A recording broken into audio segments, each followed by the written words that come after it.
In this video, we're going to talk about Baroque and its cousin Rococo. Okay, so Baroque was a style, and you can see that if you look at the columns and the colonnade and the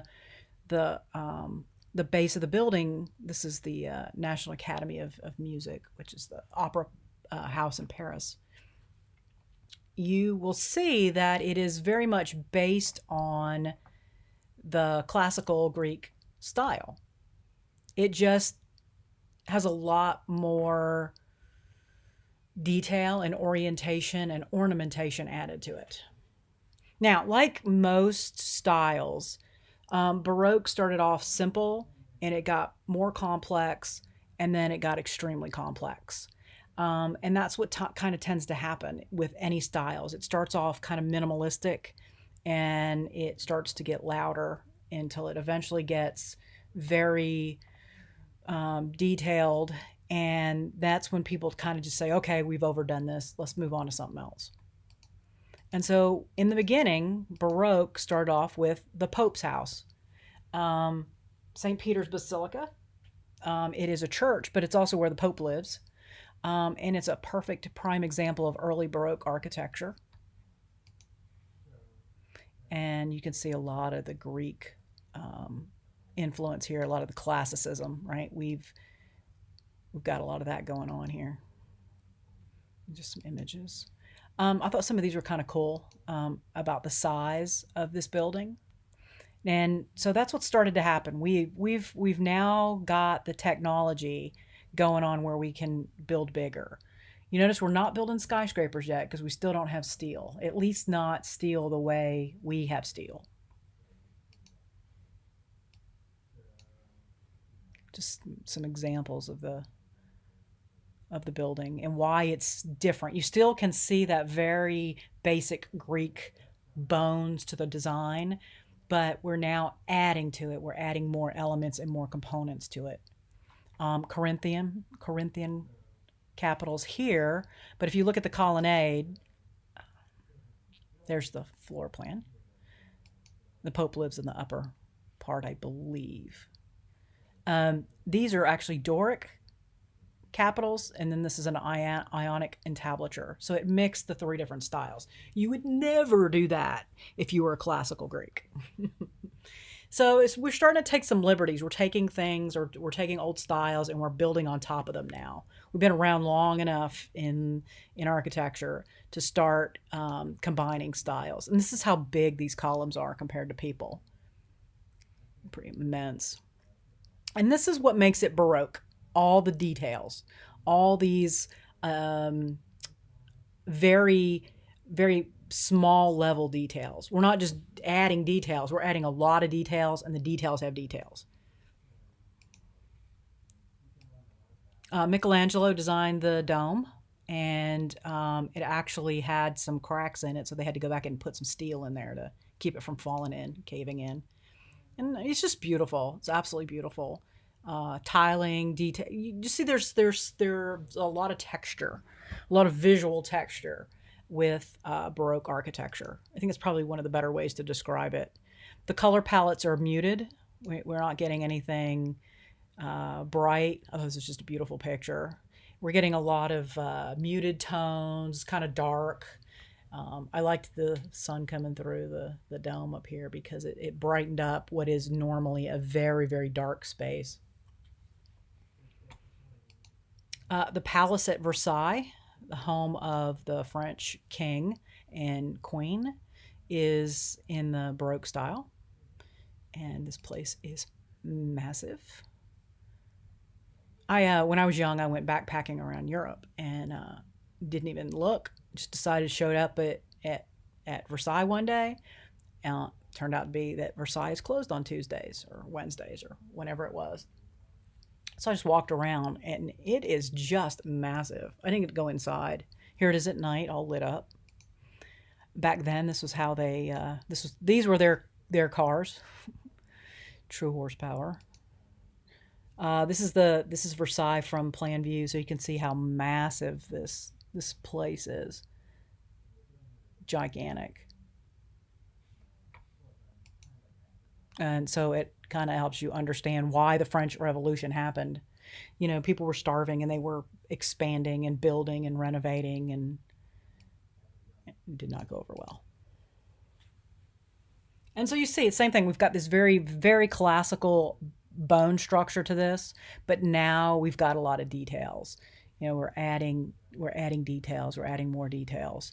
And so as we get further and further into the Baroque period, we start to get more and more details. These windows, these style windows, are very Baroque. You get a lot of these clocks. People have these clocks on their mantles that have a lot of detail. That's a Baroque, a gift from the Baroque period. Statues with details. But now look down here. These are Ionic column capitals, of course, but they're much more detailed. They're not just the basic spiral. The details have details. There are a lot of statues. And this is kind of interesting if you have a chance to go in and read this, about how expensive it was to maintain and why people had enough of them and said, off with your heads. Just that gold, right? I mean, you're starving and they need that. And this one has a bunch of frogs. These are all frogs spitting out water.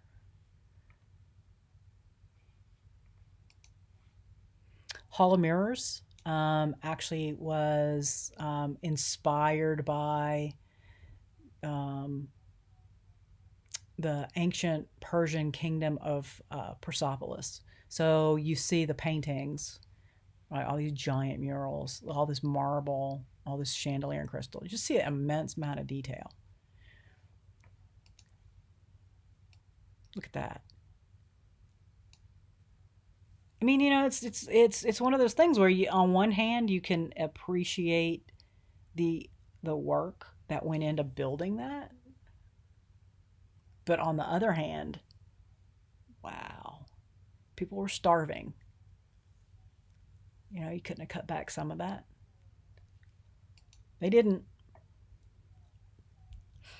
It's beautiful. And this is their bedroom. And so now you're starting to see, this is where Baroque is really starting to get, the details had details, had details, had details, and we're getting way too much detail. That is hard to look at. I mean, where's the negative space?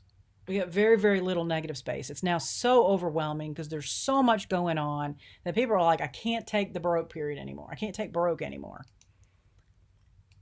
Modern examples of Baroque architecture are mainly interior. However, this is a renovated Baroque mansion out in Beverly Hills, California. And it just recently sold for $35 million. You'll see some neo-Baroque buildings in Europe. They're built outside the official Baroque period. And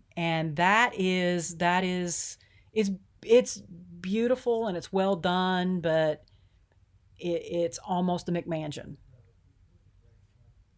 But you got to have all this, this swag and this detail, and they did this well. They pulled it off.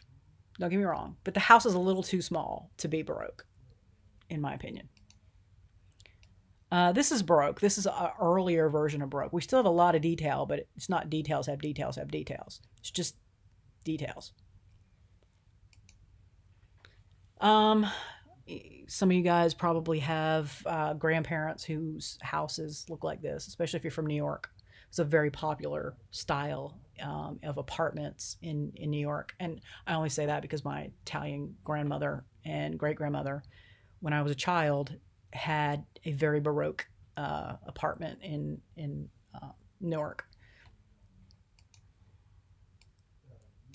And that one is a modern Baroque, very current example that's muted, toned down. Okay, so Baroque got way too Baroque, and so what happened is Rococo evolved out of it. And it, as usual, it's like, okay, Baroque was too much, so let's tone down the details, but let's make it cheerful and happy. And, you got more of these oval windows. going on. The classicism is less pronounced. You have a lot more roundness. The color palette has become more vivid. Um, there's a lot of gilding of things. This Corinthian column has gold all over it, so very gilded. But you see the colors. This is in Russia. Um,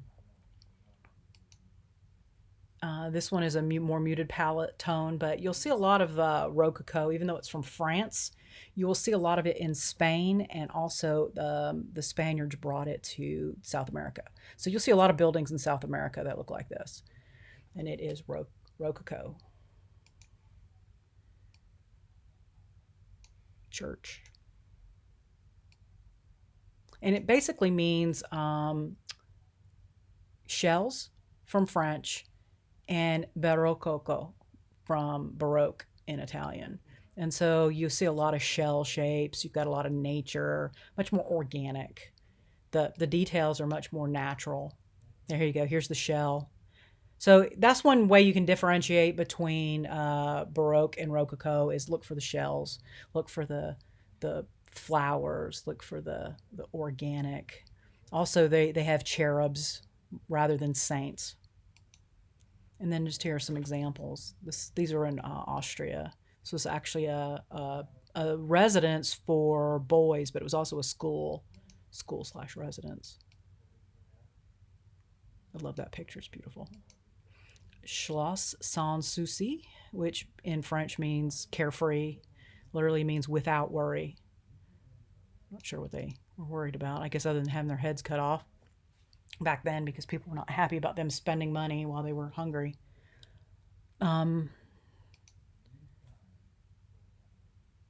Yeah, so Rococo, the details here, they're not saints.